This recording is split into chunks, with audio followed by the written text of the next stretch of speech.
BFM Business, Good Morning Business, l'interview. La baisse des prix du pétrole depuis maintenant quelques jours, quelques semaines. On va en parler avec Benjamin Louvet, directeur des gestions matières premières chez Ophi Asset Management. Bonjour Benjamin. Bonjour Stéphane. Quelles sont les raisons de cette baisse des prix du pétrole ? On sait qu'il y a plusieurs facteurs. Il y a le ralentissement de la croissance mondiale, il y a le Covid en Chine, la driving season aux États-Unis. Quel est le facteur qui joue le plus ? Alors, le marché a décidé de voir effectivement le verre à moitié plein et de voir un peu tous les points qui justifiaient une baisse du marché. Vous le disiez, il y a aujourd'hui ces craintes de récession mondiale et en particulier en Europe qui pèsent sur la demande mondiale, et en Chine avec la politique de confinement et la politique zéro Covid, on a vu la demande de pétrole ralentir. Ça, c'est un point vraiment important.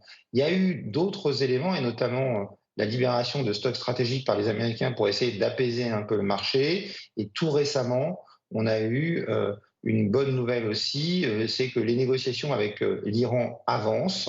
Et donc, le marché se dit qu'on pourrait récupérer une partie du pétrole iranien, ce qui pourrait là encore soulager un petit peu le marché. Et puis, dernier élément d'importance récent, les dernières statistiques montrent que malgré l'embargo sur le pétrole russe, eh bien, la Russie est quasiment revenue à son niveau de production d'avant la crise ukrainienne, et que le pétrole de ce pays arrive aujourd'hui sur le marché. Tous ces éléments concourent à avoir un peu moins de tension à court terme sur la demande de pétrole et donc à faire rebaisser les prix de l'or noir un petit peu partout. On sait qui achète le pétrole russe ? Alors oui, l'Inde a énormément pris de pétrole russe supplémentaire, mais globalement aujourd'hui on a des achats qui se multiplient parce que les Chinois également en achètent, mais on le voit bien, il y a quelques semaines, on avait des discounts, enfin des remises importantes sur le pétrole russe au niveau international pour que les Russes continuent à réussir à vendre leur pétrole. Et aujourd'hui, Poutine et son gouvernement arrivent à vendre ce pétrole avec des discounts qui sont beaucoup plus réduits, ce qui montre bien qu'en fait, si le marché décide de voir le verre à moitié plein et de laisser rebaisser les prix du pétrole, la situation reste tendue parce qu'on a besoin de ce pétrole russe pour arriver à équilibrer le marché. Et je vous rappelle qu'il est prévu qu'à compter de 2023, l'Europe arrête d'importer le pétrole russe, et ce qui représente quand même 1 500 000 barils par jour, sur à peu près 100 millions de barils par jour de consommation. Donc potentiellement, on pourrait très vite repasser dans une situation de tension.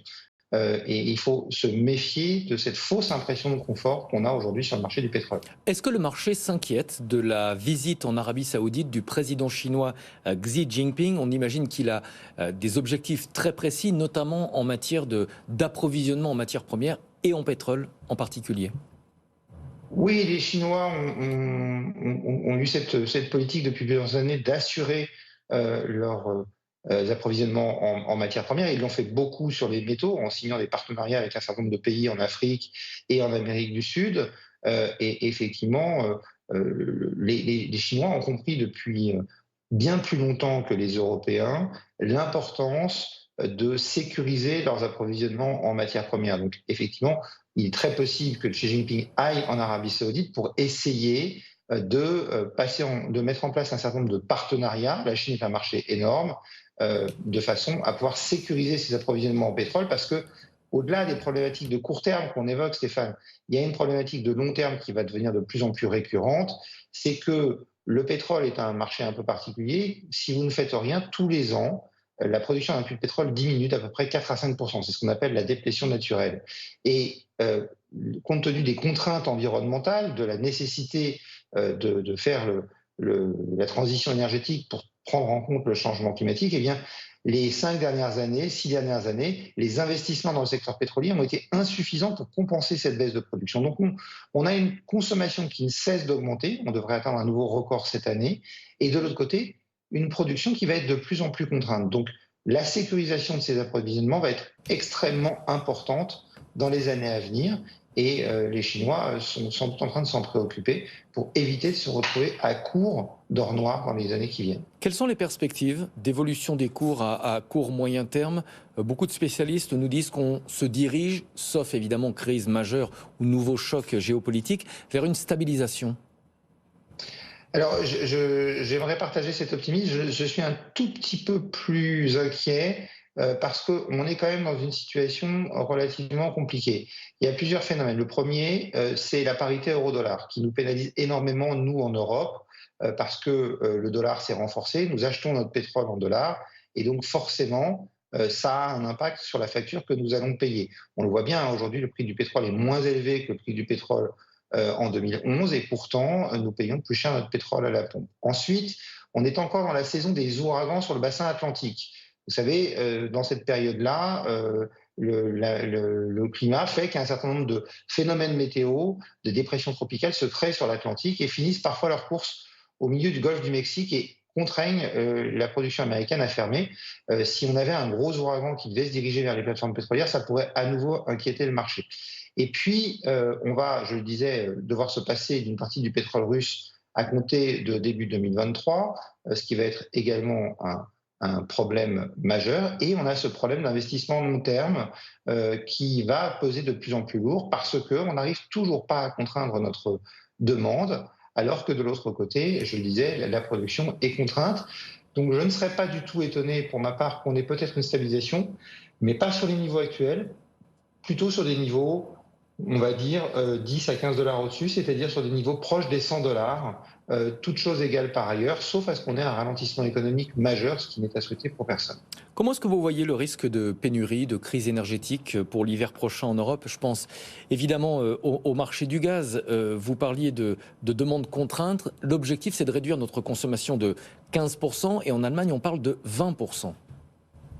Oui, alors c'est un problème qui pourrait aussi rejaillir sur le prix du pétrole. Vous savez, il y a un équivalent en termes de puissance énergétique entre le pétrole et le gaz.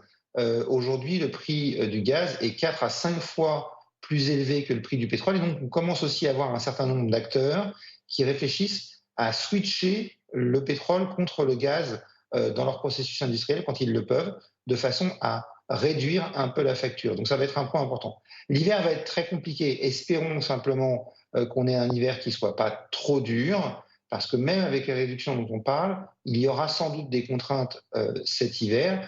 On ne peut pas, en quelques mois, remplacer un acteur de la taille de la Russie dans notre approvisionnement en gaz.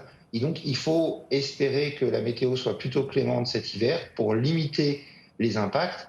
Mais on le voit bien, le marché est très inquiet. Vous avez en plus d'autres problèmes qui viennent s'ajouter à ça. Je ne sais pas si vous avez suivi, mais le niveau du Rhin est est en dessous de la cote d'alerte et donc on ne peut plus faire circuler les barges qui amenaient notamment du charbon en Allemagne. Donc ça veut dire qu'on est contraint également sur le charbon, on est contraint sur le gaz. La France est contrainte aujourd'hui, alors que c'est un acteur majeur en Europe et un exportateur majeur sur sa production nucléaire. Donc quand vous mettez tout ça bout à bout, il est très probable que l'hiver soit très difficile à passer, cet hiver et probablement le prochain également. Niveau du Rhin critique, on en parlait effectivement hier matin dans Good Morning Business. L'Allemagne, a priori, va prolonger l'exploitation de ces 3 dernières centrales nucléaires au-delà de la fin de l'année. Elle devait s'arrêter, c'est une information du Wall Street Journal. Vous pensez que c'est inévitable ? Je pense que c'est une décision effectivement qui est sage parce que on le voit bien, la difficulté de réduire notre consommation énergétique est extrêmement importante et aller se priver aujourd'hui d'un outil qui fonctionne dans une situation aussi critique pour l'Europe, c'est se tirer une balle dans le pied économiquement. Il faut bien comprendre que sans énergie, sans électricité, il n'y a pas de croissance. Et donc si l'Allemagne avait fait le choix idéologique, entre guillemets, de fermer cette centrale dès la fin de l'année sans garder ce moyen de production pour l'hiver, eh bien, ça aurait profondément pénalisé la production allemande, la croissance allemande, mais également la croissance européenne. Nous allons avoir besoin de toutes les marges de sécurité pendant l'hiver et de la solidarité européenne pour que les exportations et les passages d'électricité transfrontaliers jouent à plein de façon à maintenir un équilibre en Europe si on veut pouvoir passer cette période avec le moins d'incidents possibles sur la production et sur la croissance. Merci beaucoup Benjamin Louvet, directeur des gestions matières premières chez Ophi Asset Management.